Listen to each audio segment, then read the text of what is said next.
reform에 성공하고 싶다면 경자유전의 변화에 주목하라. 이 8페이지입니다. 8페이지 보시게끔 되는데, 우리 대한민국이 해방이 언제 됐죠? 45년 됐어요. 그 다음에 언제 우리가 대한민국이 설립이 됐죠? 48년.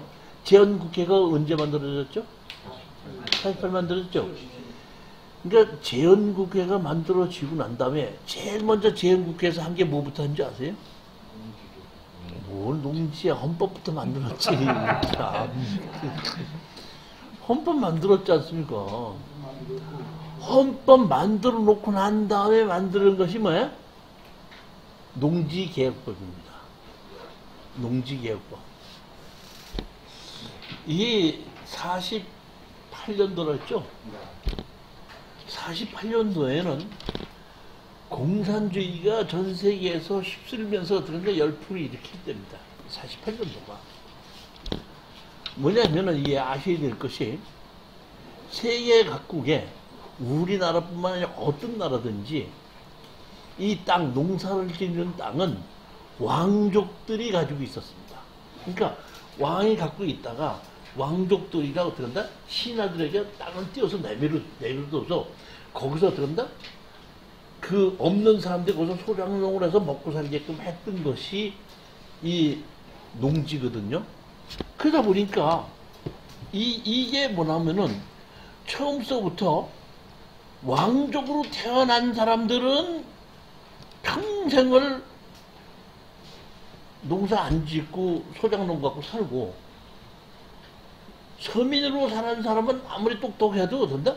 소작농으로 살게끔 되는 것이 이 저기 뭐야 세계 전체의 흐름이었었거든요.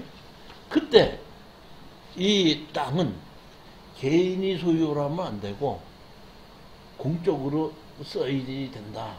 이것이 공전주의 시작이거든요. 그러니까 어떻게 한다? 나를 따르라, 내가 땅을 주마. 이게 공산주의 혁명이 시작이 됐을 때입니다.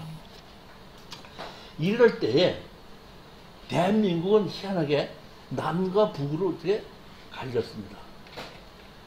북한에 김일성이가 있었고 대한민국에는 누가 있었죠? 이승만인데 이승만 대통령께서는 미국에서 공부를 하셨거든요. 자, 여기서 보시게끔 되는 게 이겁니다. 미국이 어떻게 해서 만들어졌죠? 네? 뭐 해서? 이민 갔죠? 어디 사람들이? 영국 사람들이. 영국이 제일 돈 많은 귀족이 이민가 없는 사람이가? 없는 사람이 갔죠? 근데 미국이라는 일단 다른 나라는 옛날서부터 왕족이 있었고 귀족이 있었죠. 근데 미국에는 왕족이 있어 없어? 없었죠. 그래갖고 서민들이 가서 세운 나라가 그런다? 이게 미국이라는 게 어때? 미국이라는 것 자체는 왕족들이 차지하고 있었던 땅이 없었던 땅입니다. 그러다 보니까 자체적으로 민주주의가 만들어졌는데 거기서 공부를 했던 이승만 대통령께서 와서 남한에 있다 보니까 북한에는 김일성이가 있고 대통령에 대해서 가만히 보니까 일반 땅은 말고 농지는 공개념으로 가는 게 맞다 이런 생각을 하는 겁니다. 그래서 대한민국만 유일하게 농지만 공개념으로 만든 것이 농지개혁법입니다. 그러니까 헌법을 만들어 놓고 제일 먼저 만든 것이 농지개혁법을 만들어 놓고 농지는 농사를 짓지 않는 사람은 소유할 수 없다. 이 경자유전의 원칙입니다. 그래서 대한민국에도 옛날 그 양반들이 갖고 있던 농지를, 농사를 안 짓는 사람입니다. 갖고 있던 농지를 전부 다 어떻게 한다? 국가에서 뺏어서 실질적으로 농사를 짓는 사람에게 나눠줬던 것이 농지개혁법입니다. 그러니까 공산주의는 전부 다 땅을 전부 다를 수용을 했고 민주주의 국가에서 땅을 자체를 수용한 것이 없고 전부 다 개인인데 대한민국만 농지만 농사를 짓는 사람으로 만드는 것이 농지개혁법입니다.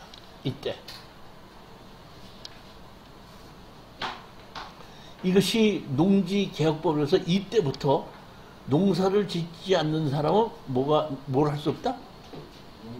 농지를 소유할 수 없다.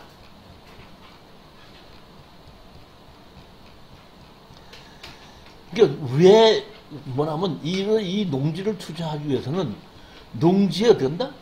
역사를 아는 것이 맞다 이런 얘기입니다. 그렇게 해서 농지개혁법이 만들어졌고,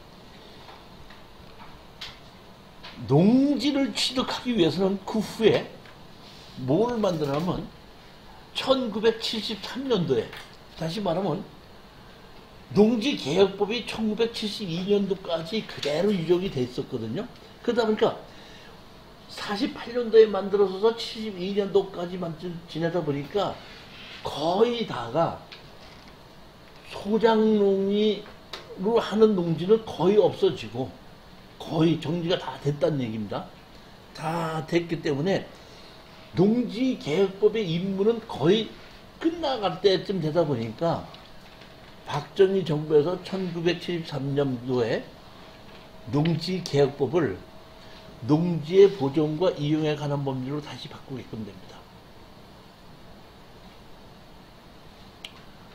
그러면서 이때 농지의 보존과 이용에 관한 법률로 바꾸면서 제일 먼저 한 것이 뭐냐면 농지를 다른 목적으로 전용할 수 없게끔 만든다. 전용 허가를 받아야 되게끔 해서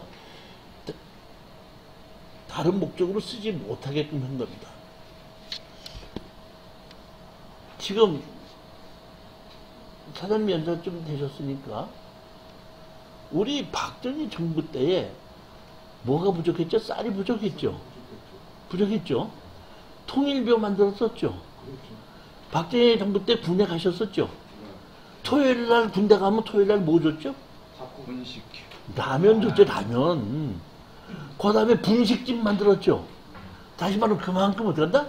쌀이 부족하다 보니까 농지는 다른 목적으로 전용하지 못하게끔 만들어지 농지의 보존과 이용에 관한 법입니다. 그러다 보니까 자 여기서 제일 첫 번째 얘기입니다.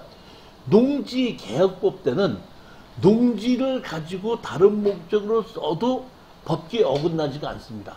그렇지만 1973년도에 농지개혁법이 농지의 보존과 이용에 관한 법률로 바뀌면서 농지를 다른 목적으로 쓸 때는 농지 전용 허가를 받아야 되는데 농지 전용 허가를 받지 아니하고 다른 목적으로 쓸 때는 법에 위배가 되는 겁니다. 그렇지만 1973년도 1월 1일 이전에 농지개혁법 때는 농사를 짓지 않는 사람은 농지를 소유할 수 없다지 그런 농지를 갖고 건물을 짓는다고 해서 문제가 되지 않는다? 문제가 되는 것이 없었다는 겁니다. 무슨 얘기에 가셨죠? 즉 다시 말하면 여기서 아셔야 될 것은 현재 농지 취득 자격증명서를 발급받으려고 할 때에 불법 건축물이 있을 때에 1973년도 1월 1일 이전서부터 불법 건축물이 있었던 것은 그렇게 다른 건물을 지었어도 법규 위반되는 것이 아니었습니다. 그렇기 때문에 내가 어떤 농지를 취득 자격증명서를 발급받으려고 할 때 1973년서부터 이전서부터 다른 용도로 쓰고 있다는 것이 인증을 하면은 현재의 농지법상 농지에 해당하지 아니함 이렇게 얘기가 됩니다. 그러니까 현재의 농지법상 농지 취득 자격증명서가 없어도 그냥 취득이 가능하다는 것이 만들어진 겁니다. 이렇게 해서 농지의 보존과 이용에 관한 법률이 만들어지고 이때 농지의 보존과 이용에 관한 법률에 의해서 절대 농지와 또 무슨 농지가 생겼죠? 네?